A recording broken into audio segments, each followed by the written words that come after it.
Hey, what is up guys? Today, as you can see, we are back with some more Animal Crossing. But today, we're going to be doing something very, very different. So recently, I've been browsing Reddit every day or so, just having a quick look and seeing what's popping off on Reddit. And I noticed this thing called forced perspective, which I'll leave a quick definition of that so I don't butcher it. And basically what people are doing is creating like a small little environment at like the back of their world where the sort of stone cliffs overhang, so that look like separate little islands that are super small. Because of the perspective of which you look at them, they're sort of completely different to what you'd expect. So now we've got a lighthouse, as you saw. We are actually going to save an end, but obviously that's not the end of the video. I'm going to be sort of showing you guys how to make one, what they look like. I'll show a few examples as well, if I remember to include those. So obviously now we've saved, we're just going to close the game. And this is literally just so we can get the lighthouse. So obviously if you guys have a lighthouse already, because I did go to record this thinking I had one. But I don't, sadly, so we're just going to have to make do. As you can see, we're a bit behind, and that is because I've only just done the May Day tour, which it's now the 12th of May. I refused to do it because it just didn't intrigue me enough. But regardless, we're going to try and do one of these little forced perspective islands. It's also good to be back because I've not played Animal Crossing in quite a few days. I've been playing Rocket League. Okay, hello Isabel. I was going to say good morning, but it's definitely not. Also, you may have noticed from previous videos, streams and whatnot, we have actually had a change in villagers. So if you do see any of them, expect them to be different than before. Okay, so Nook Mileage Program, place in pocket. And there you go, you can see the Dodo Airlines rewards. Along with some cool posters that Willow actually sent me, so shout out to her. And if you guys haven't seen her clay amiibo figures, I believe they're made out of clay, I'm pretty sure they are. If you guys haven't seen those, I will leave a link to her channel down below. She makes cool amiibos, and she made Tangy, who I actually have on my island. So yeah, you guys should definitely check that out. So let's open this present and just see what we can do. So, lighthouse, place. There's no room. Yes, there is. Don't play with my emotions like that. Okay, I'm pretty sure we have room on this one. If not, we will work something out. I'm certain of it. Okay, so it was literally just being fusser. There we go. So what you want is like a lighthouse like that. I mean, it could be anything. It could be whatever you want it to be, but a lighthouse does work. And you can see, because the door is really small, the forced perspective will work really nicely. Willow actually sent me another gift, which is why I also brought her up. She sent me this, which I've been meaning to do a video on, and it's how to get the Pocket Camp items, because there is exclusive Pocket Camp content. So if you play the game, you can get access to it. So what I wanted to do was use this. So yeah, there we go. Finally turn it around. And you can see that's sort of relative to the size of the door. And that's how people are getting these cool little islands. And obviously I've not been blessed with like a cool enough sort of size to use. So some people have like the perfect shape. But as you can see, mine there is pretty limited. And then we've got a little bit down here. But we don't need this just yet. What we actually need is the custom designs, because we're going to build like a little path. And for those of you who don't know, I may do a video on it, but I did do a little Mario level, so I will probably film that after this one. So we've got to sort of bear in mind how much space we have, and there's not much. So we've got what is essentially just 4 tiles. So as soon as I remember how to play the game, there we go. Actually, we'll just use the fill. That's probably going to make that a heck of a lot easier. And then we'll just delete this bit. And obviously you guys can see that is all transparent. So what I'm thinking is do like a little road. Potentially sort of split in the path a little bit. And then if we're doing 4 different tiles, we will need to sort of work on that. So I noticed we had a little bit of space to the sort of right hand side, where we can actually extend it a little bit. And I think a path will fit there. So what I'm thinking is like a little road. I don't know, sort of cuts about this distance, and then we'll change the colour to a sort of darker grey. So let's actually do that now. So change colour. You know, make it a bit road coloured, because they're not completely black. And then what we're going to want just a couple of street lines like this. I mean, they're not too bad. You can definitely tell where we're going with that. So, yeah, something like this. I mean, I am just sort of making this up as we go, as I've seen so many of them, and I do absolutely adore them. There we go. That works a lot better, I think. So, yeah, we'll take that. That's a sort of good size.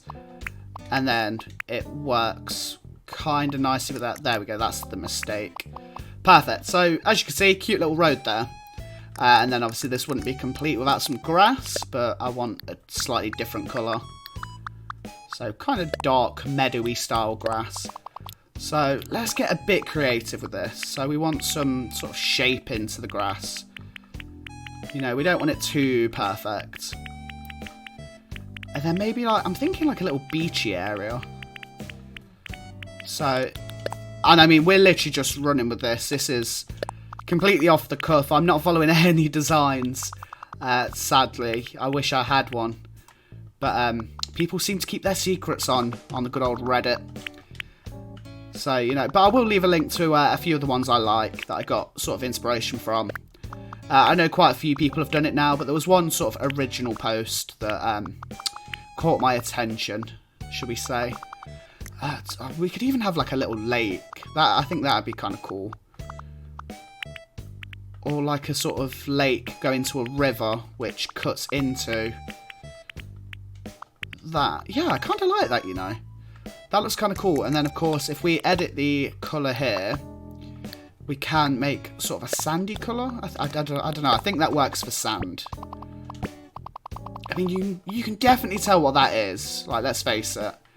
It's also, one thing you've got to bear in mind is actually getting the path to sort of look right. So, like, the road with the items you're actually going to put on it. That's, like, a massive thing you've got to remember. Yeah, that looks better with grass.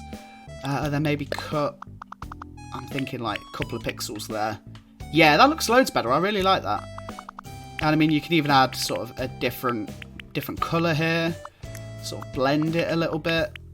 So you can sort of see that it's not as deep in that bit. And then maybe a couple of bits there. Oh, I don't like that bit. There we go. There we go. That looks a lot nicer now. And I guess you could even do sort of darker splodges that look almost like trees. But I think that's a bit out of my pay grade. So I don't think we'll mess with that just yet. Kind of think about making the road smaller and the lines a bit thinner. Because they are a bit ridiculous. So, I mean, we can just try and cut it. Oh, that looks better already. Yeah, that's really coming along now. So if we just say cut this bit. And I noticed we had quite a bit of space down the left-hand side as well. Because you obviously saw we ran down there. So if I literally just do the same thing here.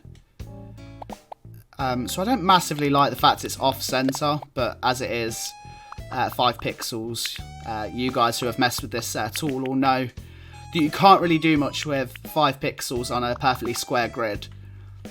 So you see, you can sort of see what we're doing with that now. At least I hope so. I mean, we could do a little car park, but it's we're just going to have to see how this one goes. So if we just call this force perspective, so just FP, and then junction. Let's just call it that.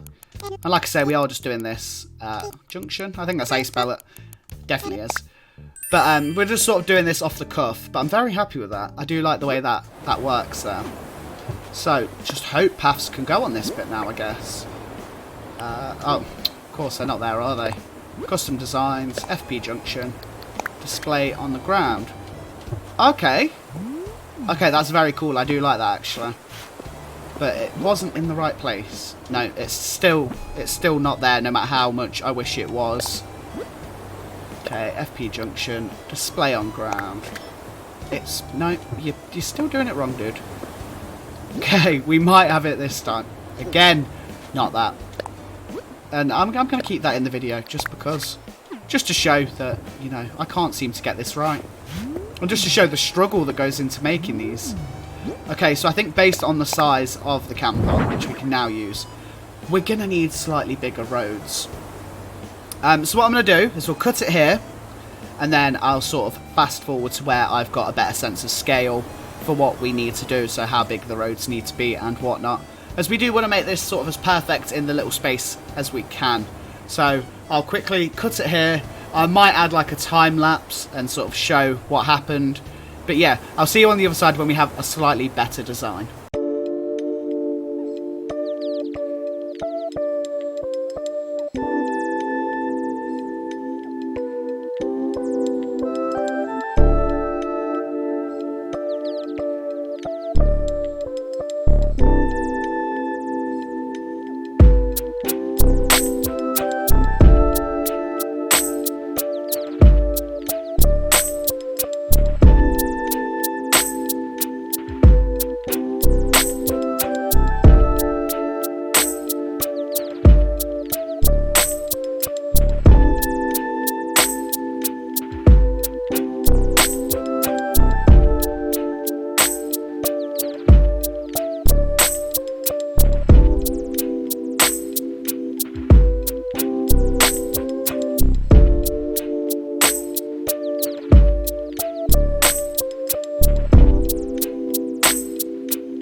Okay guys, so after what is basically a complete breakdown, we had to redesign the whole thing.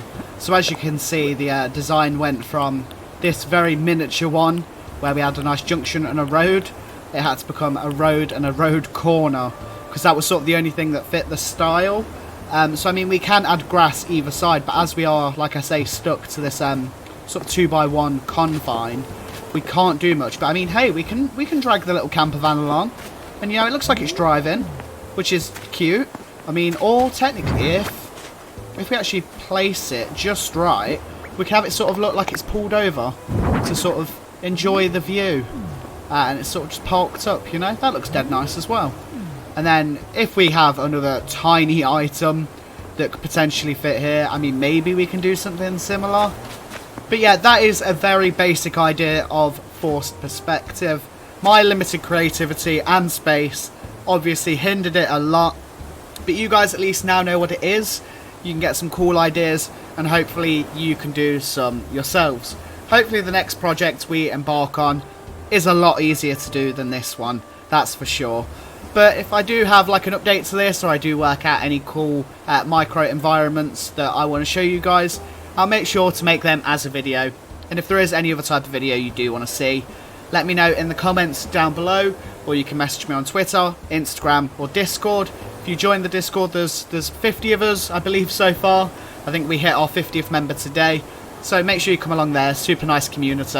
And if you're looking for turnip prices as well, a few of the lovely people over on my Discord do actually offer their island when they are having a good day for turnip prices. So make sure you guys don't miss out on that. But like I said, that is it for today's video, guys. Thank you very much for watching. Until next time, peace out and take care.